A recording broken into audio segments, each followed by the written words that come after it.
Olá, tudo bem? Muito obrigado por se dispor a assistir a mais esta reflexão bíblica. Antes de começar, eu gostaria de propor 3 perguntas.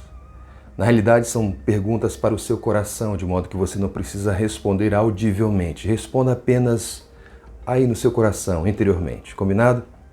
A primeira pergunta é a seguinte: o que faz você levantar todos os dias da cama? A segunda: o que leva você a sair de casa para trabalhar todos os dias? E a terceira: o que você tem buscado na sua vida? Para C.S. Lewis, escritor cristão famoso do século passado, todo ser humano, no fundo, tem apenas uma e a mesma resposta para essas 3 perguntas: a busca pela felicidade. Veja, buscar a felicidade não é um problema em si.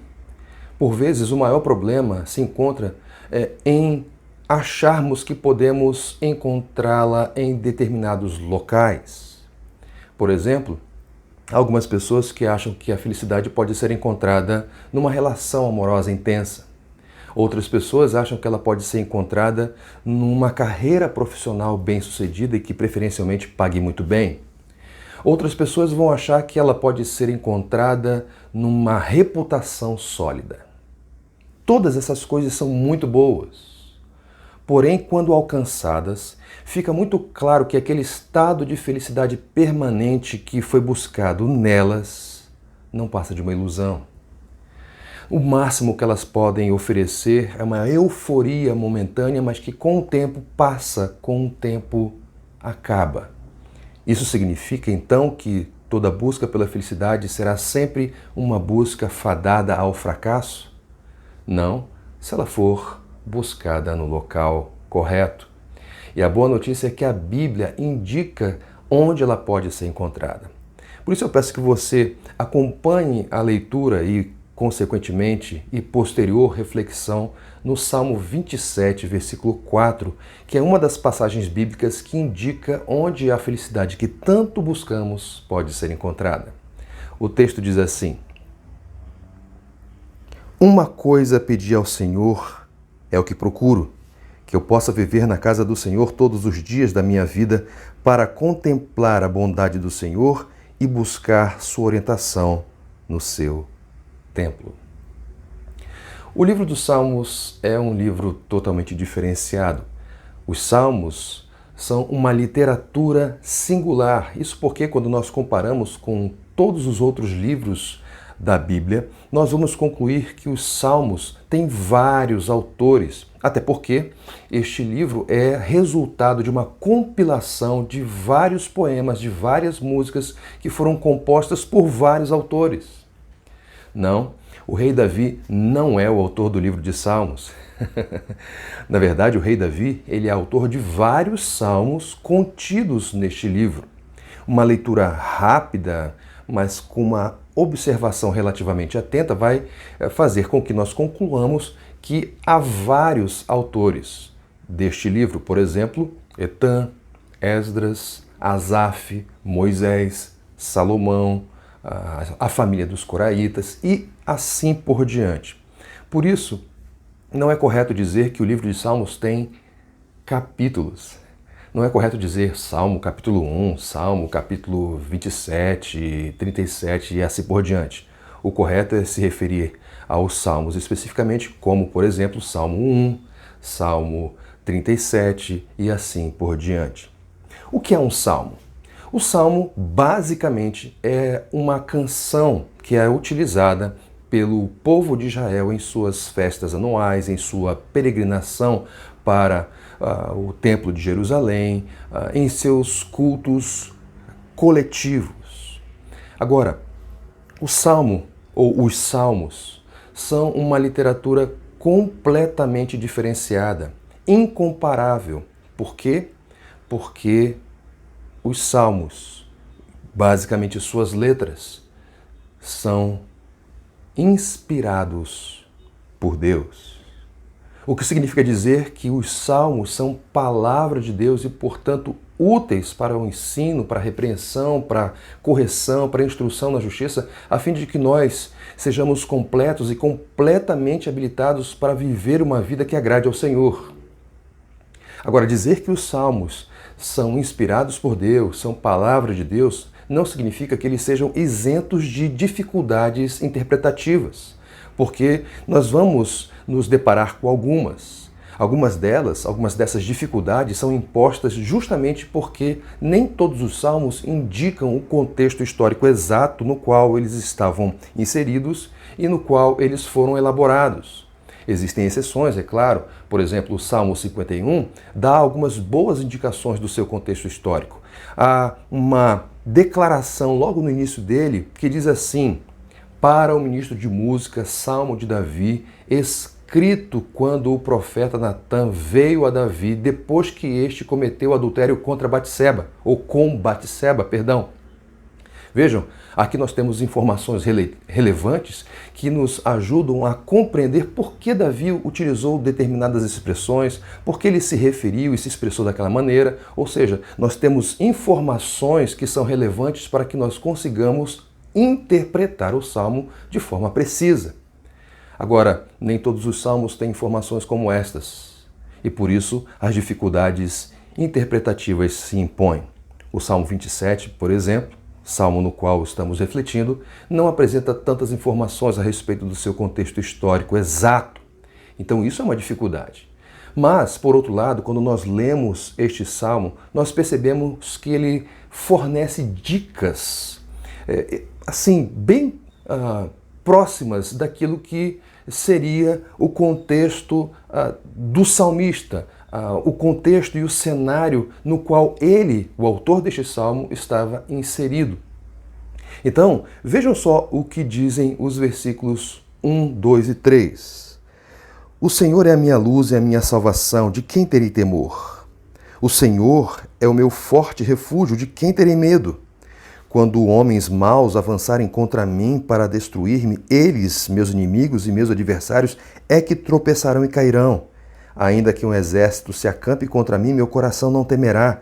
Ainda que se declare guerra contra mim, mesmo assim estarei confiante.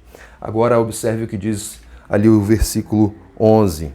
Na verdade, versículos 11 e 12. Ensina-me o teu caminho, Senhor, conduze-me por uma vereda segura por causa dos meus inimigos.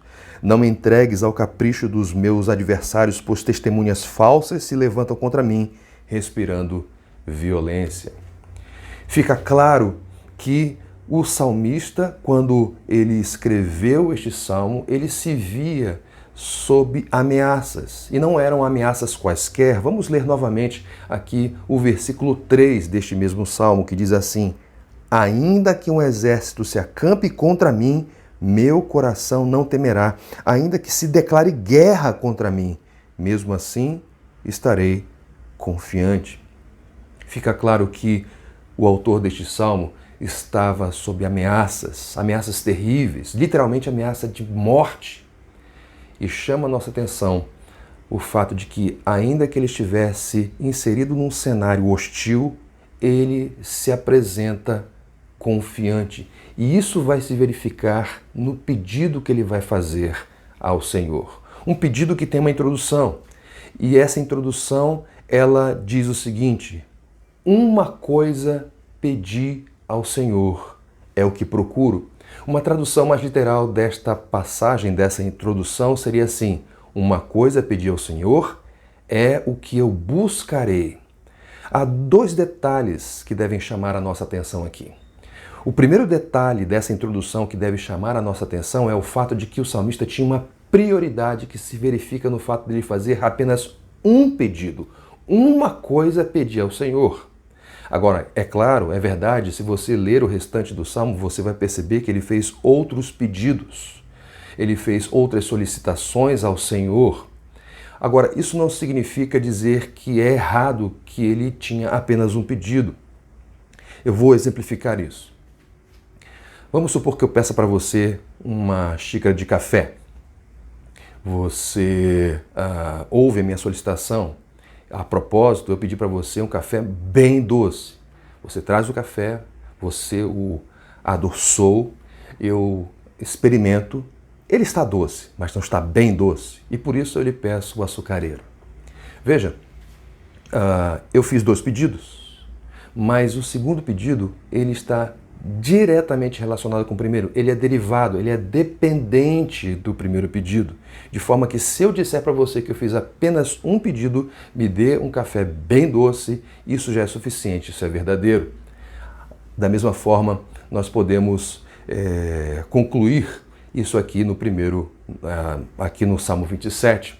Ele fez outros pedidos, mas todos esses pedidos eram dependentes, eram derivados de um único. É por isso que é correto dizer que ele tinha uma única prioridade.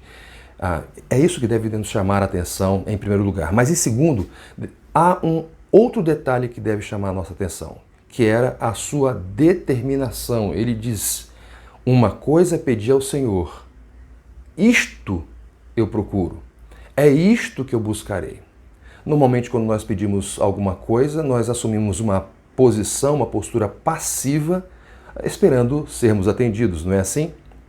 Pois é, o salmista não assume uma posição assim. A postura dele é diferente. Ele assume uma posição ativa ao ponto dele dizer que ele assume uma postura de buscar, de empreender esforços que estão além até das suas forças para alcançar aquilo que ele pede. Ele está determinado a alcançar aquilo que ele solicitou ao Senhor. Então, primeiro detalhe, o salmista ele tem uma prioridade. O segundo detalhe, o salmista tem uma determinação. O que esses detalhes comunicam a respeito do pedido que ele vai fazer? Comunicam que o seu pedido é algo vital. É algo no que ele crê que está a sua realização, a sua felicidade. Veja, nós precisamos lembrar que o salmista ele está num cenário de hostilidade. É possível que ele daqui a pouco seja rodeado, seja cercado por exércitos inimigos. Mas ele não pede por sua vida. Ele pede outra coisa. Então, isso indica que ele encontra no que ele vai pedir o sentido, a identidade, a felicidade que todo ser humano busca. E o que ele pediu? O pedido é este. Uma coisa pedi ao Senhor. É o que procuro, que eu possa viver na casa do Senhor todos os dias da minha vida. Queridos, este é o pedido. Isso significa que, como eu disse, para o salmista, ali está o sentido da sua vida, ali está a sua identidade, ali ele encontrará realização e felicidade, o que justifica uma busca implacável e sem a menor possibilidade de desistência. Onde que ele acha todas essas coisas? Em viver na casa do Senhor. Agora, para nós entendermos o que o salmista está pedindo aqui, é necessário que nós entendamos o que ele quer dizer com casa do Senhor. Até porque o rei Davi, quando esboçou no passado o desejo de construir um templo de cedro para o Senhor, Deus, ali em 2 Samuel, capítulo 7, do verso 5 a 7, reagiu assim: Você construirá uma casa para eu morar? Não tenho morado em nenhuma casa desde o dia em que tirei os israelitas do Egito. Tenho ido de uma tenda para outra, de um tabernáculo para outro. Por onde tenho acompanhado os israelitas, alguma vez perguntei a algum líder deles, a quem ordenei que pastoreasse Israel, meu povo, por que você não me construiu um templo de cedro? O que Deus está comunicando aqui? Deus está dizendo: eu sou Deus e eu não preciso que ninguém construa absolutamente nada para mim, muito menos um edifício para eu morar. Até porque nem o mais absurdamente gigante edifício seria capaz de conter, de abrigar a presença do infinito Deus. Então, o que o salmista quer dizer com casa do Senhor? No Antigo Testamento, o Senhor manifestava-se visivelmente numa tenda que ele mandara Moisés construir. O nome dessa tenda era Tabernáculo. Posteriormente, no período do reinado de Salomão, o tabernáculo foi substituído pelo Templo de Jerusalém. Ambas as casas, cada um no seu tempo, era considerada morada do Senhor. Ou melhor, eram consideradas morada do Senhor. E embora Deus não morasse ali, o povo de Israel considerava aquele local a representação visível da presença do Deus invisível. Por isso, nos nossos dias, quando o autor deste salmo se refere à casa do Senhor, isso significa estar na presença dele. Este é o pedido aplicado aos nossos dias.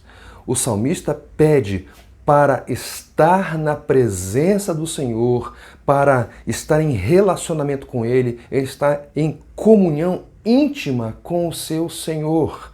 Isso é tão precioso, isso é tão vital, isso é tão crucial para ele, que ele pede para viver ali todos os dias da sua vida. Por que isso era tão vital? Porque isso o motivava a empreender esforços além do normal e sem a possibilidade de desistir para alcançar aquilo. A resposta se encontra no propósito, ou melhor, nos propósitos que ele indica para viver ali, que basicamente são dois. Ele diz assim: uma coisa pedi ao Senhor, é o que procuro, que eu possa viver na casa do Senhor todos os dias da minha vida para, veja, indicação de propósito, para contemplar a bondade do Senhor e buscar sua orientação no seu templo. Ele tinha dois propósitos. O primeiro, contemplar a bondade do Senhor. O segundo, buscar orientação do Senhor. Contemplar a bondade do Senhor é muito mais do que apenas ver Deus sendo bom. Contemplar a bondade do Senhor é experimentar tão profundamente a sua bondade ao ponto do nosso coração se voltar completamente para Ele. Os salmistas, eles normalmente falam a respeito da bondade do Senhor. É muito comum nós lermos salmos em que os salmistas dizem: o Senhor é bom. Agora, há uma curiosidade. Normalmente, quando eles diziam isso, o Senhor é bom, eles completavam com a outra frase: sua misericórdia dura para sempre. Parece que para os salmistas, ser alvo da bondade do Senhor, experimentar a bondade do Senhor, era sinônimo de experimentar a sua misericórdia, ou seja, era de não receberem aquilo que eles mereciam, ou seja, condenação por seus pecados. Em outras palavras, para os salmistas, ser alvo da bondade do Senhor era não receber aquilo que eles mereciam, era ser alvo da misericórdia do Senhor, que se manifestava concretamente pelo perdão dos seus pecados e sua salvação. É por isso que o salmista diz confiantemente: ainda que um exército se acampe contra mim, meu coração não temerá.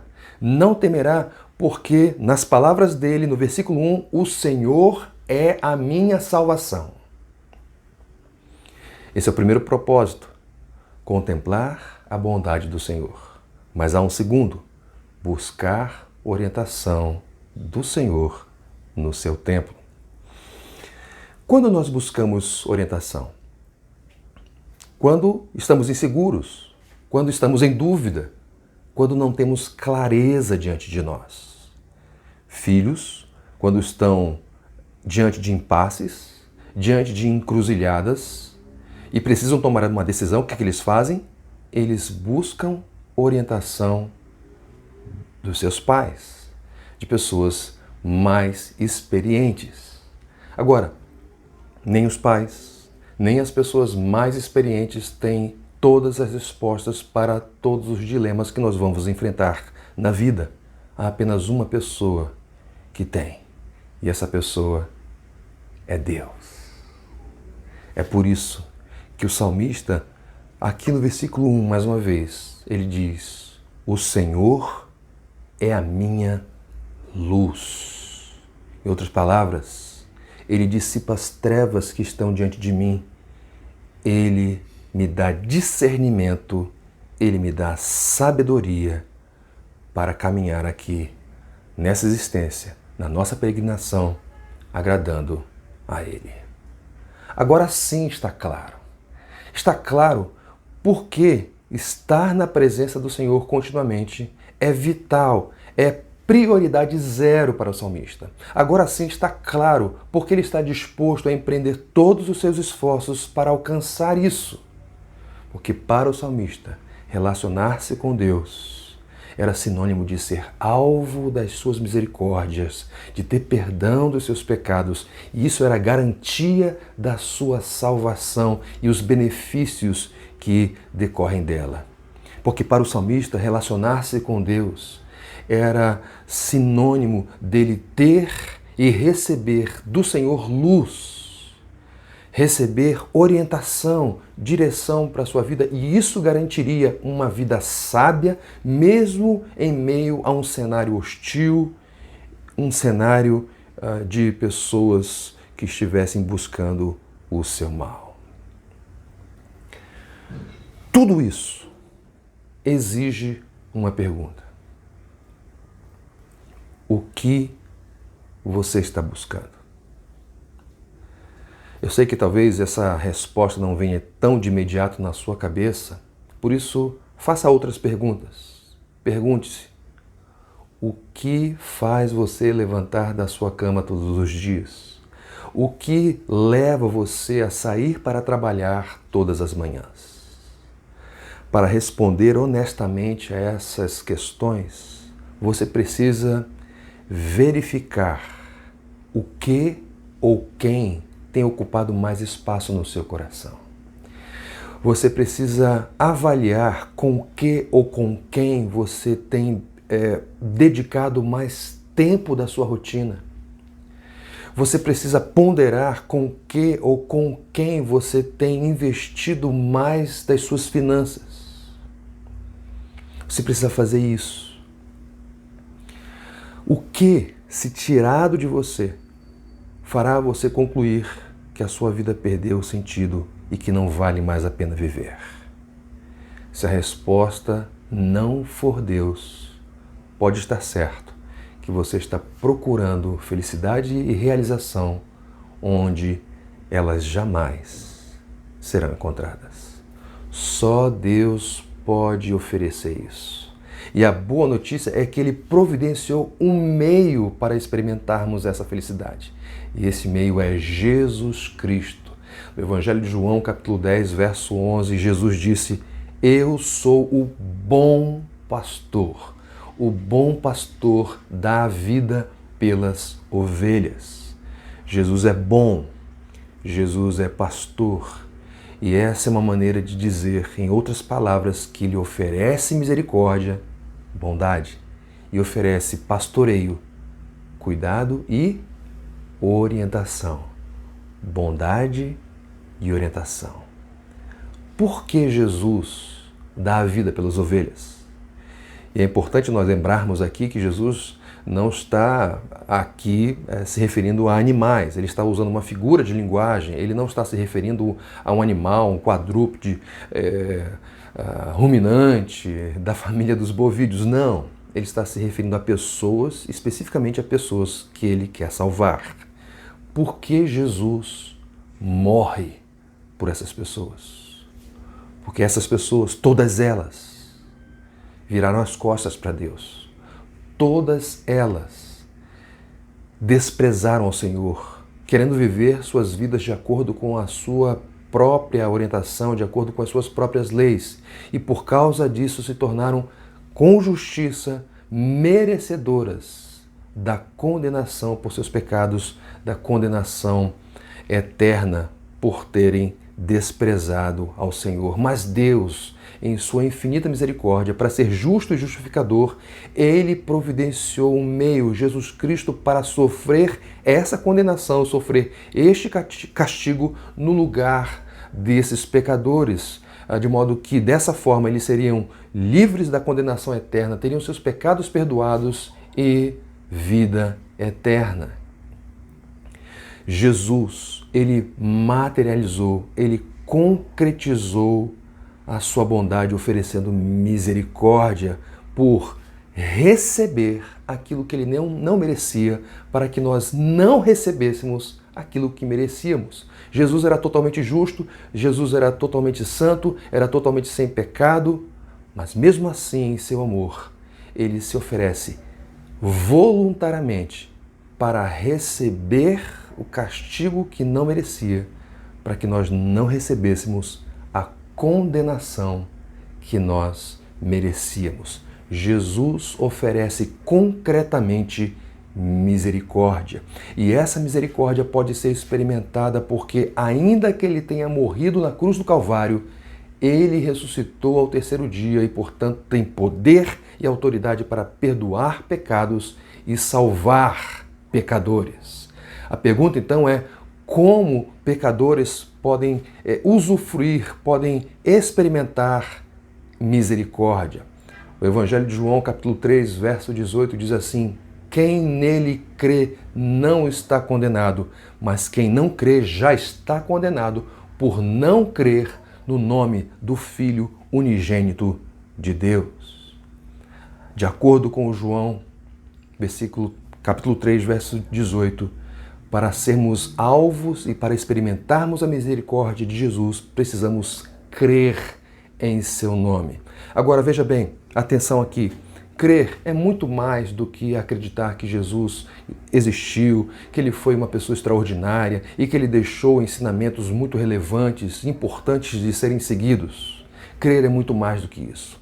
Crer é ser tomado de uma convicção inabalável de que somos pecadores. Crer é sermos tomados por uma convicção firme de que nós estamos completamente perdidos sem Deus e que precisamos total e permanentemente da obra de Jesus para que sejamos livres da condenação eterna, para que tenhamos os nossos pecados perdoados e para que possamos ter comunhão, acesso à presença de Deus como filhos dele, como pessoas que fazem parte da sua família por toda a eternidade, para todo sempre. Por isso, já caminhando para o final dessa reflexão, eu queria já indicar uma primeira aplicação para esse texto no qual refletimos. A primeira é: se você não crer, se você ainda não foi alvo da misericórdia de Deus, se você ainda não foi alvo dessa bondade maravilhosa de Deus, peça a Ele para que você creia, porque é assim que você pode ser atingido concretamente por essa misericórdia. Peça a Jesus que faça você crer. Peça a Jesus para ser salvo.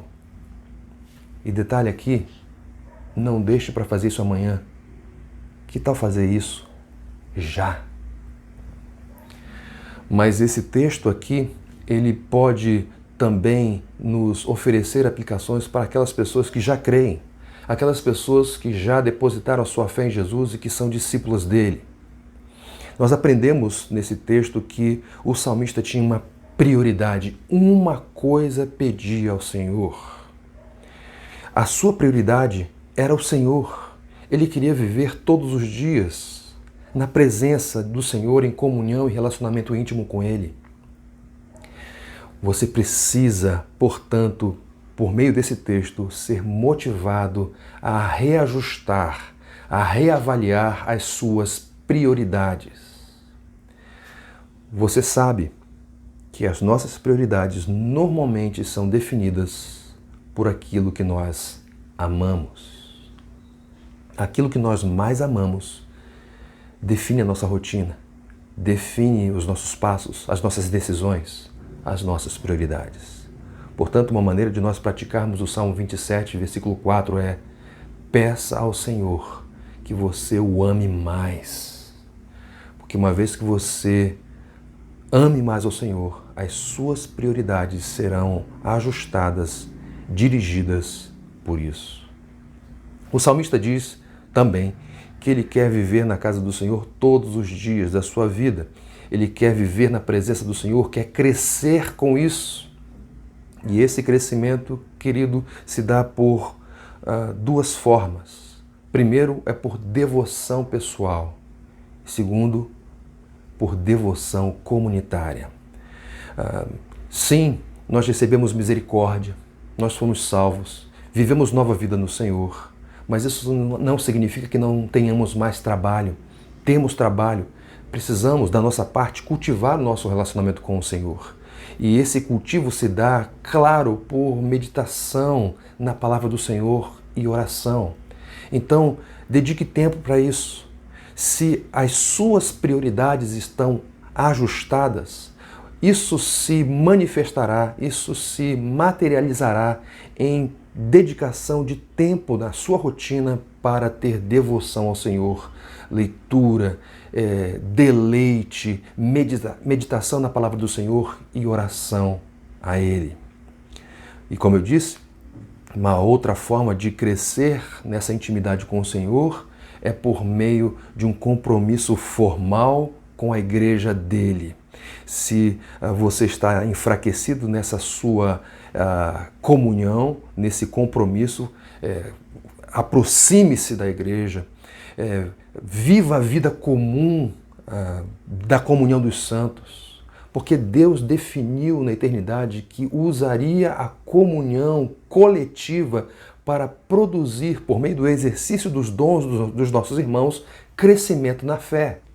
Então, se você se diz um discípulo de Cristo e não comunga, não está presente, não está comprometido com uma igreja, você não vai experimentar crescimento espiritual, não vai. Por isso, todo, entre aspas, crente desigrejado é um crente fraco, porque Deus salvou pessoas individualmente para fazerem parte de um grupo, de um povo, e viver então coletivamente. Então comprometa-se com uma igreja de Cristo, uma igreja que de fato pregue o Evangelho de Jesus, que tenha na Bíblia, na Palavra de Deus, a sua única regra de fé e prática, que está imbuída, comprometida em fazer discípulos para a glória do Senhor. Em último lugar, você deve ter percebido que o salmista, ele tinha um propósito para viver na presença do Senhor. O propósito era buscar sua orientação, era buscar sabedoria. Há um texto ali em Tiago capítulo 1, verso 5, que diz: se algum de vocês tem falta de sabedoria, peça a Deus, que a todos dá livremente de boa vontade, e lhe será concedida. Uma aplicação desse texto é: peça sabedoria ao Senhor, porque Ele a dará. O que você tem buscado? O que leva você a levantar da cama todos os dias? O que faz você sair para trabalhar todas as manhãs? Para C.S. Lewis, há uma única resposta: a busca pela felicidade. E eu espero que por meio dessa reflexão você tenha compreendido que a felicidade só pode ser encontrada num lugar, na verdade, numa só pessoa, em Deus, por meio de Jesus Cristo. Que Deus abençoe.